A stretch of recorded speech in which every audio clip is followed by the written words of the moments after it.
ethnic unrest. Some disturbing scenes now as BBC4 examines Sri Lanka's turbulent past and what hopes there are for the future.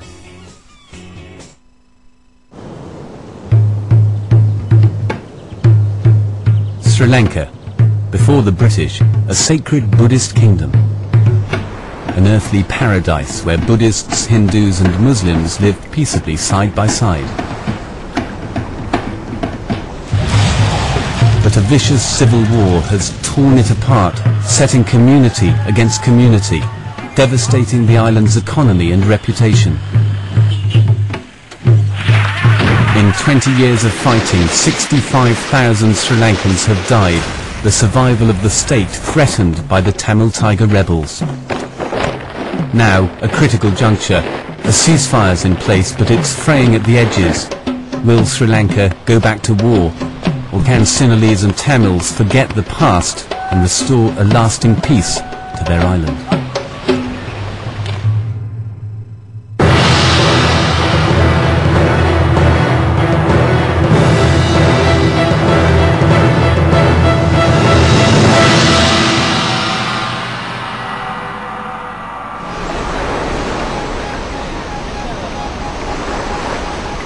The residents of Colombo finally feel safe enough to take the sea air again.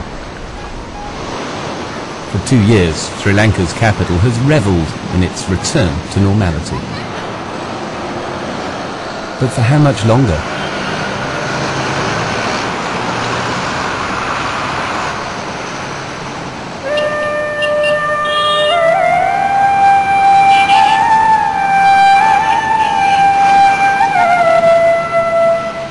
White streamers. In Sri Lanka, white is the colour of death and mourning.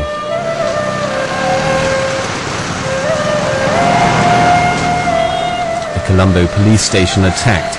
A suicide bomber took the life of a policeman and his health. It's thought to be a warning shot from the Tamil Tigers. After generations of ethnic harmony, what set the island's two main communities, Sinhalese and Tamils, at each other's throats?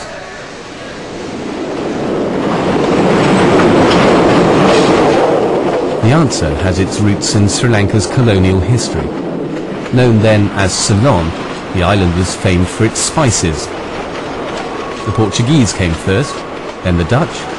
Finally the British added it to their swelling empire in the east.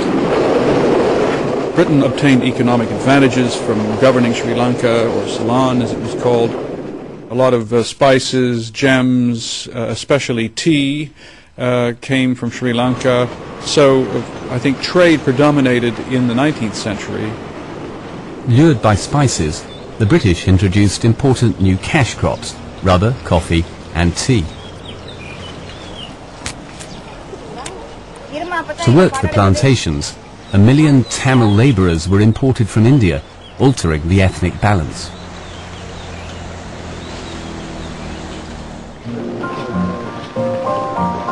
The British ran the show, but Sri Lankan Tamils increasingly manned the administration and the professions. Sri Lanka was a model colony. We assumed we would be there forever, but given that that was so, we were going to have to set up the institutions which would allow the colony to be governed in the best possible way. English was the language of government, and Christianity was encouraged.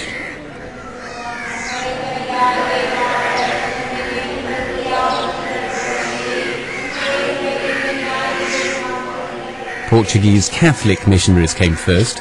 They proselytized in the Tamil North. Anglicans followed. Encouraged by the missionaries, Tamils learned English in large numbers. The Portuguese, and particularly the British, they followed standard imperialist policy and invested more in the minority people, in the Tamils. They gave them a better schooling system, which produced the people that the Portuguese and the British administration required in Colombo. The sparks of ethnic rivalry would soon fly. But for now, Ceylon was stable and loyal.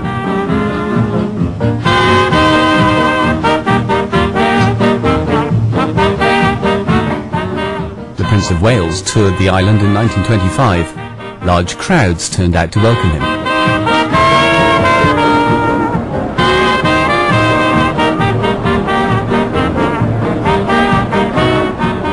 Political stability gave Britain the chance to experiment.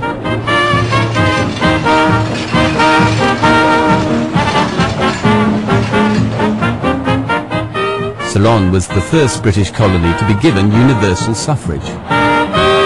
As the clouds of war gathered in Europe, Sri Lanka basked in prosperity and sunshine. But everything was about to change.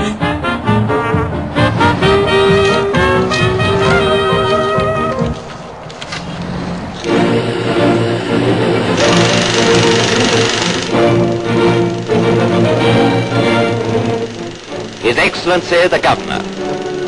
In the post-war years, the independence movement swept the Indian subcontinent. In 1948, Ceylon was given independence. Political events. Part of his work will be to prepare for the Royal Commission that is coming to report on Ceylon's future.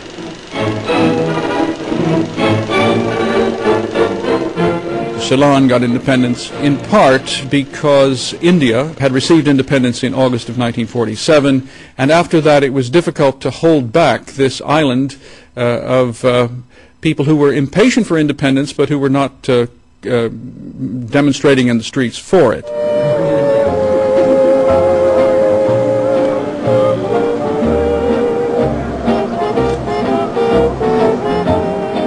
There was no sense when the time came after the Second World War to give Ceylon independence that anything was likely to go wrong. We handed over power on the surface to a country in very good order and with everything very smooth and with very good prospects. Colombo Harbour, where gaily decorated craft reflect the pageantry of Ceylon's Day of Independence, marked by a state visit from the Duke and Duchess of Gloucester. Planes fly past in salute as the Duke and Duchess drive on into the city for the chief ceremony of the day. Another huge crowd was waiting at the Assembly Hall, where, with the Governor-General and high officials, the Duke and Duchess arrived for the opening of the new Dominion Parliament. On Independence Day 1948, I was a young lad of 18, so the memory is etched in my mind. It was a day of great jubilation, exhilaration, feelings of great prospects that lay ahead of us, and especially us youth felt that we were being delivered a new country into our hands and that every prospect pleased. So we were looking forward to a new era. Sri Lanka inherited a Westminster-style democracy dominated by wealthy Sinhalese landowners. Thanks to the plantations, the economy was strong. The island's future looked bright. In the great company, united under the crown. Sri Lanka began to develop a very strong human development indicators, high literacy, high attendance in school, long life expectancy, low infant mortality, that kind of thing. The kind of good performance on those fronts that the island has always demonstrated. Beneath the placid surface, though, ethnic tensions were on the rise.